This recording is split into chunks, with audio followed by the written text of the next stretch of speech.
Somebody asked me last night what my thoughts were on the F-150 5.0 liter.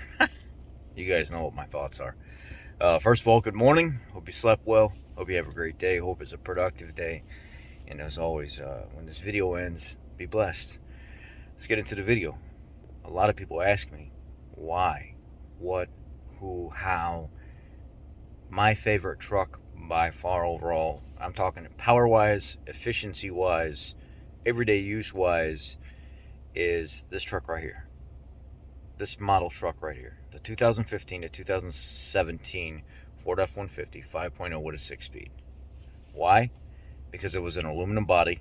It didn't rot out and rust out and stuff like that. It made 385 horsepower, 387 foot-pounds of torque. It was a simple truck. It is a simple truck. It's so easy to work on. Doesn't make a lot of noises. Doesn't have a lot of problems. Doesn't have the transmission lead frame issues or anything like that. It still had a metal oil pan. It's a great truck. You could get this truck in a couple different options. You can get the regular 8.8 or 8.8 Super rear end in it. And I think you can get the 975, but it's not typical in this truck. Four-wheel drive, rear locker. It's just a great truck. They didn't consume a ton of oil and stuff like that, maybe just a little bit. Most of them didn't even consume oil. Nobody ever complained about them. Yeah, they're gas hogs. That's why I don't give them the #1 spot for efficiency. But overall, I think this is probably the most modern, efficient gas truck of all trucks. And I'm saying this kicks Dodge out of the equation, kicks Chevy out of the equation. Why? For one, the volumetric efficiency of this engine is much greater, or it's much better than any of the other half-ton pickup trucks. Especially the big three. People are like, what about the Tundra? What about the Tundra? I don't care about the Tundra. I really don't care about the Tundra. First of all, the Tundra, to me, is an ugly-looking truck. It does not feel or look or perform like it has the power that this truck has. With this truck being an overhead valve, the volumetric efficiency, how it makes power and brings it on board is much better than an LS or a Ram with the 5.7 Hemi in its class. They don't compare. It's not the same. It's not the same feel. I've pulled up next to plenty of Silverados in the snow and four-wheel drive and stuff in this so far, and they, young guys acting like they're gonna romp around at it and take off and leave me, and was staying four-wheel drive high. I just end up eating it. Let's just, without getting too explicit, there's no way. The LS trucks don't take off and leave this truck. This truck is very, very efficient in how it moves out, and it's much quicker and much more efficient through the power band than an LS is because of the type of design that this is. The Hemi, no. I like the Dodges, how they get up and move off the line really quick. But once they're moving, it doesn't compare. This truck just walks them. Both of them. I don't care for them. I don't care for the AFM stuff. I don't care for any of that stuff that Dodge and Chevy has. It's a huge downfall. And one of the #1 no-nos why I would not choose one of those trucks. Cylinder deactivation? No. No thank you. You can keep your shit. I don't want that EPA garbage. That's for somebody else. One of the reasons why they will never be in the same category as this truck, because Ford didn't start doing that until 21. And it was only on the 5-liter. And they use a different type of AFM design, or active fuel management design, that the other two don't use. And, or at least I assume Dodge doesn't use that. Anyhow, that's irrelevant. It doesn't matter. It's here nor there. The simplicity behind this, how easy it is to kind of service everything, how long the parts and stuff last without servicing them. The only little nuances that this truck had was water pump issues. It'd have a water pump issue from time to time, but it's external.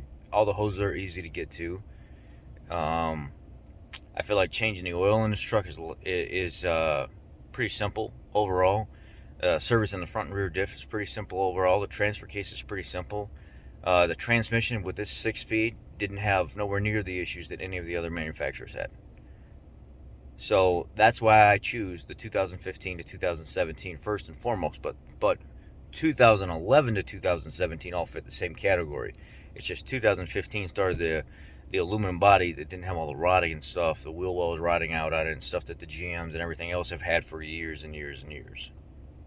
So that's why I choose this truck. The 2015 to 2017 Ford F150, 4x4, 5-liter with the 6-speed, is the best half-ton truck, I think, for overall categories. I know you guys like the 300 and the old 50 and the old what was it, the 5.8 and stuff like that back in the day. I get it. I know you guys like that. I know you guys like the old 7.3, but this is not about any of them. Those were not efficient. They did not make the power that this makes. They didn't have aluminum bodies to stop it from rotting out, so that's why a lot of them are rotting on the road, falling apart. They didn't have any of that. This truck, because of overall categories, leave your 300 out of it, leave all your bias because of your 7.3 and stuff out of it. This truck, in the overall categories, will trump all those trucks. All of them. Every single one of them. It doesn't have AFM. It doesn't have any of the rotting problems. It doesn't have the efficiency problems. It has more power than those other trucks. The 4-wheel drive is easy to work on, just simple. No crazy stuff going on. This truck is the #1 half-ton truck of all time. The 2015 to 2017. Point blank. Too easy. Not hard to choose at all.